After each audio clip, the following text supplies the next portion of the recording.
नमस्कार दोस्तों, जय भैरुनाथ। मैं महावीर ओझा एक बार पुनः अपने इस चैनल के माध्यम से आप सभी दोस्तों का हार्दिक अभिनंदन करता हूं और एक नया विषय लेकर के आप सभी के सामने उपस्थित हूं।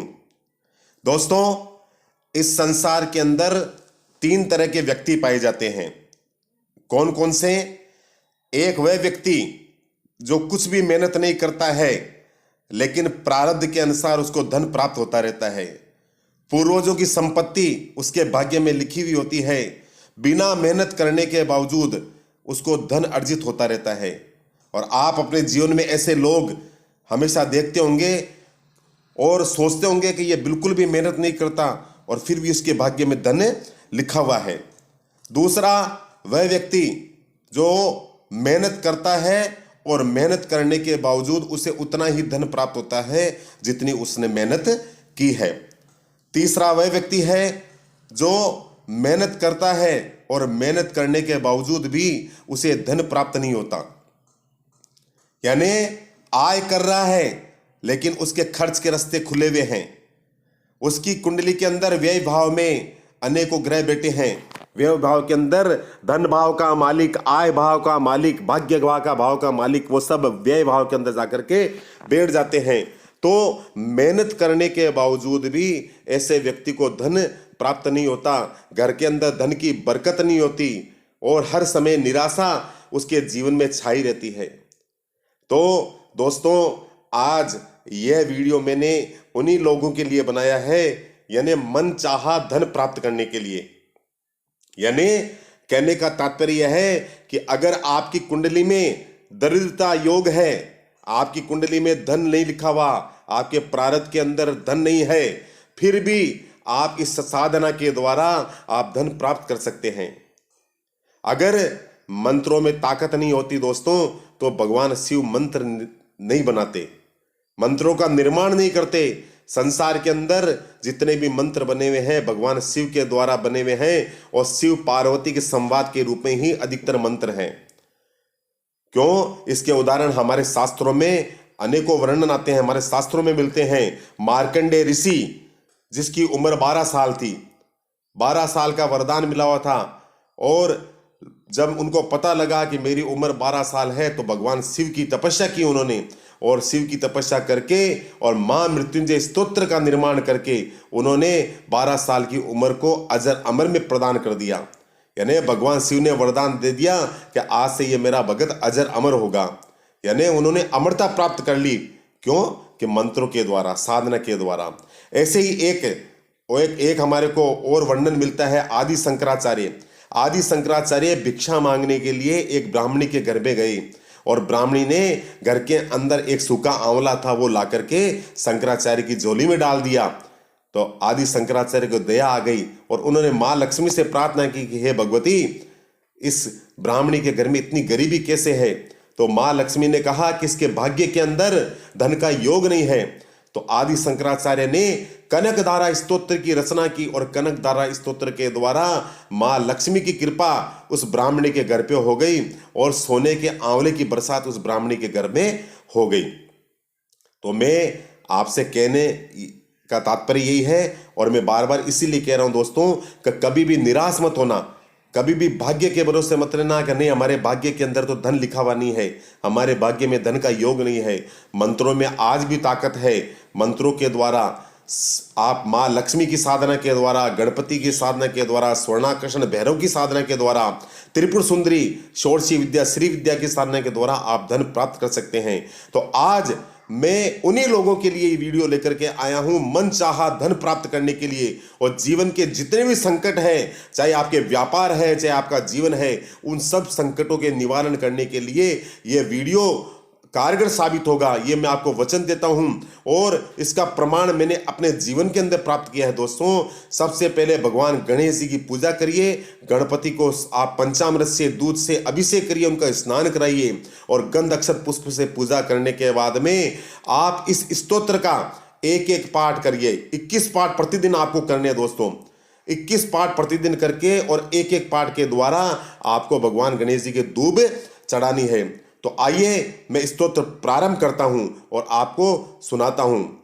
अथ संकटनाशन गणेश स्तोत्रम। ओम श्री गणेशाय नमः। नारद उवाच प्रणम्य शिरसा देवं गौरीपुत्रं विनायकं भक्तावासंस्मरे नित्यं आयु कामार्थ सिद्धये। प्रथमं वक्रतुंडं च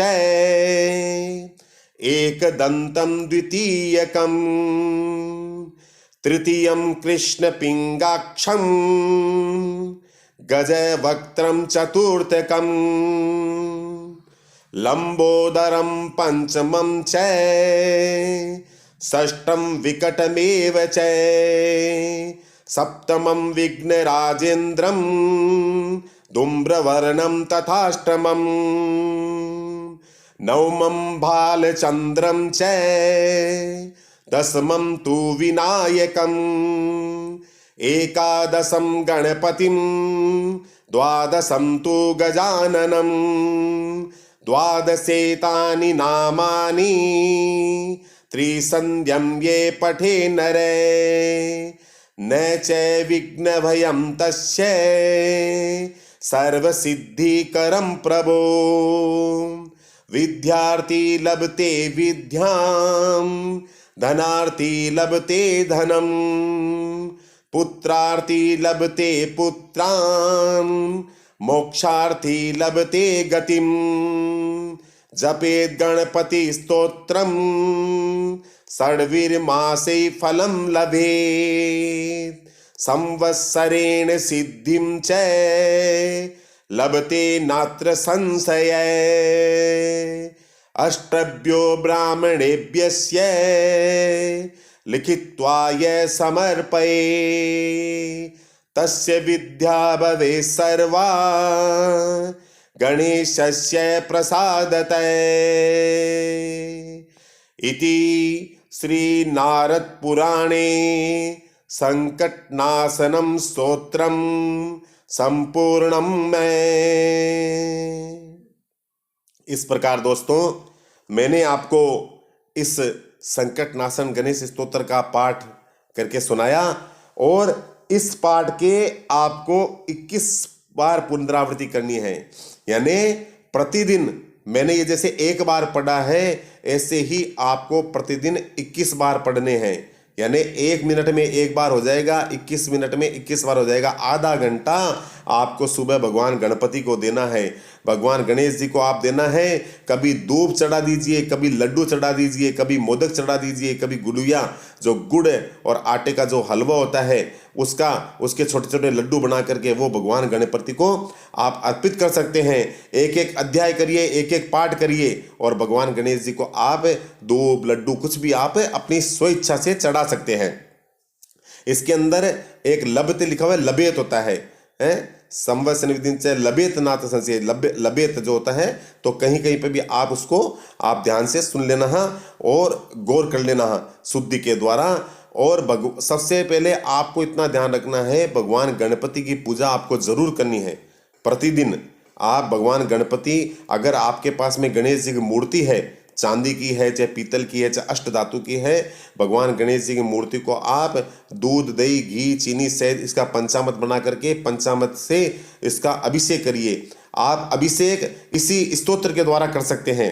आप स्तोत्र के द्वारा भगवान गणेश जी का अभिषेक कर सकते हैं, उनका अर्चन करिए, पूजन करिए गंध अक्षत पुष्प से। और उसके बाद में आपको ये संकटनाशन गणेश स्तोत्र का पाठ 21 बार करना है। और मैं आपको वचन देता हूँ, आपको विश्वास दिलाता हूँ दोस्तों, आपने अगर 21 बार पाठ शुरू कर दिया तो जीवन के अंदर जितने भी संकट हैं वो आपके दूर होने शुरू हो जाएंगे। व्यापार के अंदर आपको वृद्धि होगी, व्यापार के अंदर लाभ होगा। और अब अपनी वाणी को मैं यही विराम देता हूँ और फिर एक नया विषय लेकर के धन संबंधी साधना, माँ लक्ष्मी की साधना से संबंधित एक नया विषय लेकर के आपके सामने उपस्थित होऊंगा।